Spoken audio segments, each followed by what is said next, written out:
Hello, and welcome to Stephen Hernandez's Nonprofit and Relationship Fundamentals. My name is Stephen Hernandez. Thank you so much for finding my channel. Today, we're going to talk about communication styles. But before we get into that, again, thank you so much for finding my channel. If this video is of interest and it helps you at all, please give it a thumbs up. If you haven't already subscribed, please do so because it definitely helps the channel grow. And last but not least, I love reading your comments. It really helps me understand which videos are really affecting you guys, and we're going to have a lot of questions, so I would love some feedback today on this topic and what other topics it kind of helps you all think about. So thank you so much for coming to my channel. Let's get right into it. So our topic today, as I said, will be about differences in communication styles. And this is going to be the first in a series, so you can definitely follow along, and I'll create a specific playlist around this. So again, a little bit about myself. My name is Stephen Hernandez. For those of you who don't know, I'm a husband, I'm a father, I'm a community educator around marriage and relationship issues. I used to do that work full-time, so I still do that part-time, and before COVID I was able to travel around the country and do that. I can definitely do that as a speaker at any event that you may have coming up, which we can definitely talk more about later. For those of you who would like to digest this kind of stuff via podcast, you're welcome to find me on Anchor FM. My podcast there is Stephen Hernandez's Nonprofit and Relationship Fundamentals. So, our specific topic today is, as I said, differences in communication styles. And our objective today is to identify differences in communication styles across generations, genders, and culture to learn how they impact our relationships. Obviously, that's a very broad topic, and so today is going to be very surface level, and I would really like to hear from you all, especially in the comments, which videos in this video, what areas you would really like me to drill down on more deeply. So the first thing we need to ask ourselves is where do our communication styles come from? Let's really think about that. Like, the way we communicate, it comes from somewhere. It comes from our personal history, of course. It comes from our culture, the people where we come from, the religion we practice or we're raised in, the ethnicity of our parents or ourselves, perhaps the village that our families are from, the schools we went to, the cities we grew up in. All these things affect our communication styles, right? And we carry those with us because it sets the template for our life.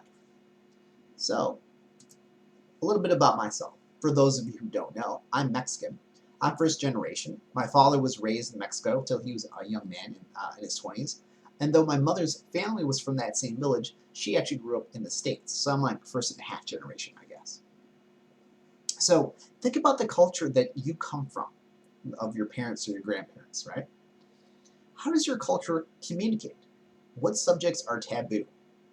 For example, can you openly discuss money, or is that considered rude or shameful or braggy? How are relationships discussed? How's sex and intimacy addressed in your culture? Is that something that you can talk about openly, or is that considered shameful or taboo? When people are angry, how is that handled in your culture? What's the appropriate way for anger to be handled? Is there a masculine way, like the appropriate way that a man should handle anger versus the appropriate way a woman should handle anger or sadness or grief? How is that handled in your culture? Let me give a brief example, a personal example. So when I was a young man in my 20s, I had the opportunity to visit my family's village. This was the third time since I was a child to visit my family's village growing up. So my father and I were helping my grandfather on a small little farm that he had been working on in the mountains of Mexico. On the foothills of the mountains, I should say. And like any young American man, like I said, I was in my 20s at the time, so we were working with all the animals, and we're specifically using a donkey as a pack animal. And I asked my grandfather actually, what's the name of your donkey? And he looked at me like I was crazy, like I was slow in the head, like he couldn't understand. Not even just because of my broken Spanish, but he couldn't understand why I was asking what the name of the donkey was. So he turned to my father and he asked for like a translation. My dad's like, he wants to know what the name of the donkey is. And my grandfather's like, what? Like, the name of the donkey is Donkey. And what does this tell us? For my grandfather, the donkey, which I saw as like a pet, to him was a tool. You wouldn't name your mic, you wouldn't name your shovel or your screwdriver or your hammer, it is what it is. It's a hammer. It's a screwdriver. To him, the donkey was a tool that he had to feed from time to time. I use this example because it's such a boiled point for everything I'm trying to address. The culture that we came from, the place that we come from, the work that we do influences how we see the world. As a young American man who grew up in the suburbs, I saw all animals kind of like as pets. So I assumed the donkey would have a name. The donkey didn't have a name. It was donkey. that's what it was. That wasn't its name because it doesn't have a name. So I start with culture because we need to understand how our cultural bias, the cultural lens that we're coming from, influences our communication and how we communicate to one another and how we see the world. Then I want you all to think about the family you came from. How did your parents communicate? Where are you in the birth order? Who made the final decisions in your home? Was it important that your father be seen as the ultimate decision maker, that he was the person in charge? What did that look like? Between your parents, how was affection expressed, if at all? Did your parents hug and kiss? Was that something that you saw? Did they communicate to you about sex and relationships? How was sadness between them expressed? If one of them was hurt or grieving or sad, did you see that growing up? How did it look like? How were strong emotions handled in your house growing up? Let me give another story. When I was in college, I remember overhearing two girls having a discussion, and one young woman was very worried about ever having a healthy relationship, and her friend was like, "But why? Your parents love each other so much; they have such a great relationship." And her friend was like, "Exactly. I've never ever seen them in an argument. I can't live up to that." That's what she said. I can't live up to that. So this to me is going to be a whole other conversation, a whole other video. But I feel it's so important to address that it makes sense for us to want to shield our children from conflict. And of course, we should never raise kids in a home where there's loud, toxic, violent, scary arguments. That's never something that you would want kids to see. That's not what I'm saying.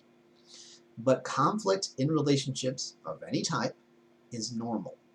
And what we need to normalize is that children see adults disagree and work through things and compromise in a healthy way. That's never easy, but it's important that children see that. Because if you show them an extreme example of no conflict or extreme example of a lot of conflict with no resolution, where both of those are equally a disservice to our children. Think about the house that you grew up with. How did your parents' relationship or lack thereof affect you and how you communicate with the opposite sex? Think about gender expectations. How are men and women communicated to in your family? Who wore the pants? With regards to gender roles in your house growing up, how are young boys and girls communicated to? I know in my house growing up, if you were hurt or you were sad, the message was, "Don't cry, man up, be strong." I remember my grandfather telling me, "Grit your teeth. Like if you're hurt, you grit your teeth. Don't cry. Don't let those tears fall." Because Latino men are strong, right? We don't express emotion, and if we did have emotions, which we don't, like they wouldn't be like sad emotions. They would be anger, anger and hatred, maybe a little bit of happiness. Those are the only appropriate emotions. I mean, I laugh, right? But that is often the message we give to young boys. For our female listeners, for our young girls, what were the gender roles, the gender expectations? How were they communicated to you? Was there a lot of naming and shaming of your behaviors? And this obviously can be true for young boys as well. But if you were, for example, if you were a quote unquote boyish girl or you were more of a tomboy, were you told things like, "Well, boys won't like that if you beat them in the games," or like you dress too much like a boy, then what will people say? You talk too aggressively. You need to dial that down. How were gender expectations communicated to you, right? if you were a young girl, was all future conversation communicated to you through the lens of when you get married, when you become a mother? Obviously, nothing wrong with that whatsoever, but it can be limiting for some people that the only conversation about their future life is centered around a romantic relationship. How are gender expectations handled in your home? We could even get into birth order, which I think is going to be a whole other video. But if you were the oldest brother, if you were the oldest sister, how were gender expectations or just expectations in general communicated to you versus, say, your youngest siblings? Let me know in the comments. Now, to get to the personal, and before I do that, I want to like have you really think about these questions again, which was, what did your house growing up sound like? Think about your home when you were a child. Close your eyes. What did it sound like? Was it loud? Was it quiet? Why was it loud? Was it loud because it was boisterous? Was there a lot of singing or dancing? Were people watching sports and doing kind of collective things together and yelling at the TV? Was it loud because there was conflict? There was a lot of cursing or throwing things? Was it quiet? If so, why was it quiet? Was everyone kind of like introspective and thinking? Was there the sound of music or art being performed? Poetry, reading? Was it quiet because people were in their own rooms doing their own things? Was it quiet perhaps because there was depression in the home or there was grieving? Was it quiet because perhaps your parents, your caretakers were working all the time and they couldn't be around you? What did your house growing up sound like? How was happiness expressed in your home? How was anger expressed? How was sadness expressed? Those examples we have, for good or ill, growing up, set the templates for our lives. And then that often leads into how we communicate on the personal level. Now, ideally, we want to be assertive communicators. And we all know someone who can kind of say what they want to say, and they do it in a respectful way. They get their point across, but without being rude. I mean, that's the ideal, right? And we all admire people who are like that. Unfortunately, I think all of us can fall into one of the three negative communication types, which is passive-aggressive behavior. And this is where maybe learn from a parent, a friend, or even a loved one, where they'll say something that if you read between the lines or if you listen to it a certain way, maybe it's cutting or mean. You know, oh, you're gonna is that what you're gonna wear? No, we'll see if you can do that. Or good luck with that. Yeah, that kind of communication, right?